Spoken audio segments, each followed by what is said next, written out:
tsunami that swept through this.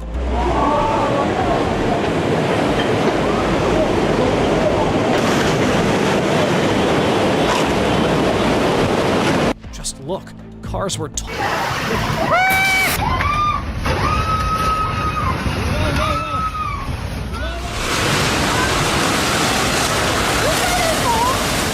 See.